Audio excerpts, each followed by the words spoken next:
Hello friends, welcome to malathi சமையல். இன்னைக்கு நம்ம கிச்சனில் ஒரு கப் இட்லி மாவும் ஒரு கப் தேங்காயும் வச்சு ஒரு சூப்பரான பிரேக்ஃபாஸ்ட் ரெசிபி பார்க்கலாங்க. ரொம்பவே டேஸ்டியாகவும் டிஃப்ரெண்ட்டாகவும் இருக்கும். வாங்க எப்படி செய்யறதுன்னு பார்க்கலாம். ஜார் எடுத்திருக்கேன், இதில் நம்ம தேங்காய் சேர்த்துடலாம்.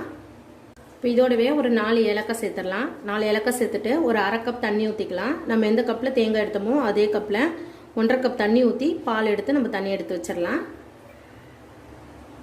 ஃபஸ்ட்டு அரை கப் தண்ணி ஊற்றிக்கலாம். 1.5 கப் தண்ணி ஊற்றி பால் எடுத்து வச்சுருக்கேன். பால் வந்து ரொம்ப திக்காகவும் இருக்கக்கூடாது, ரொம்ப தண்ணியாகவும் இருக்கக்கூடாது. நம்ம எந்த கப்பில் தேங்காய் எடுத்தோமோ அதே கப்பில் 1.5 கப் தண்ணி சரியாக இருக்கும்.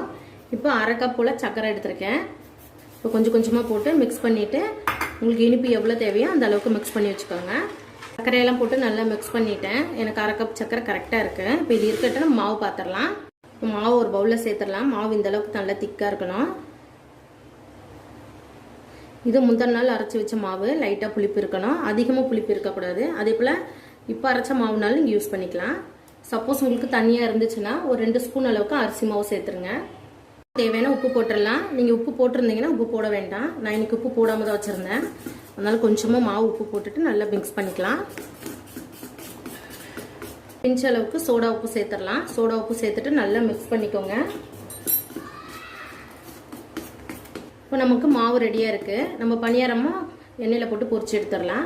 ஆயில் சூடாக இருக்குது, ஆயிலில் போட்டு பொரிச்சு எடுத்துடலாம். கொஞ்சமாக மாவு எடுத்துக்கோங்க. மாவு வந்து இந்த அளவுக்கு திக்காக இருக்கணும். அப்போ தான் நல்லா பொங்கி வரும். கொஞ்சம் தள்ளி தள்ளி போட்டுக்கோங்க.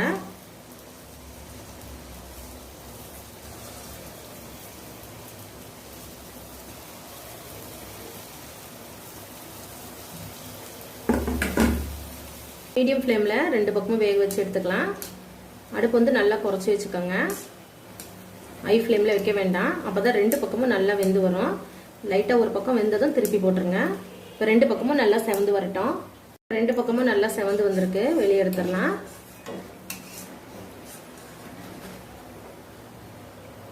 எவ்வளோ சூப்பராக வந்திருக்கு பாருங்கள். இருக்கிற மாவில் இது போல் பொரிச்சு எடுத்துருவோம். இப்போ பணியாரெல்லாம் பொரிச்சு ரெடியாக இருக்குது. கொஞ்சம் சூடு ஆறுனதும் நம்ம தேங்காய் பாலோட சேர்த்துடலாம். இப்போ கொஞ்சம் சூடாரி இருக்கு, நம்ம தேங்காய் பாலோட சேர்த்துருவோம். சேர்த்துட்டு ஒரு 5 நிமிஷம் போல் ஊற வச்சிடலாம். ஊற வச்சதுக்கப்புறம் சாப்பிட்டு பாருங்கள், அவ்வளோ டேஸ்ட்டாக இருக்கும். நம்ம இதுக்குன்னு தனியாக மாவுலாம் அரைக்க வேண்டாம். இட்லி மாவு இருந்துச்சுனாலே போதும். நீங்கள் இட்லி மாவு காலையில் அரைச்ச மாவுனாலும் ஈவினிங் யூஸ் பண்ணிக்கலாம். அதுவும் ரொம்ப நல்லாயிருக்கும். லைட்டாக அழுத்தி விட்டுருங்க. ஒரு 5 நிமிஷம் போல் ஊறட்டும். ஊறிச்சுன்னா சாப்பிட்றதுக்கு ரொம்ப நல்லாயிருக்கும். உங்கள் குட்டீஸ்க்கு இது போல் ஹெல்த்தியாக செஞ்சு கொடுங்க. உங்களுக்கு ஆயிலில் வேண்டான்னா நீங்கள் பனியார கல்லில் கூட போட்டு பொரிச்சு எடுத்துக்கலாம். அதுவும் ரொம்ப நல்லாயிருக்கும். 5 நிமிஷத்தில் நல்லா சாஃப்டாக ஊறி வந்திருக்கு. நீங்களும் இதே மெத்தடில் ட்ரை பண்ணி பாருங்கள் ஃப்ரெண்ட்ஸ். ட்ரை பண்ணிட்டு எங்கள் சேனலுக்கு லைக் பண்ணுங்கள், ஷேர் பண்ணுங்கள், கமெண்ட் பண்ணுங்கள். மறக்காமல் malathi சமையலுக்கு சப்ஸ்கிரைப் பண்ணிக்கோங்க ஃப்ரெண்ட்ஸ். தேங்க்யூ.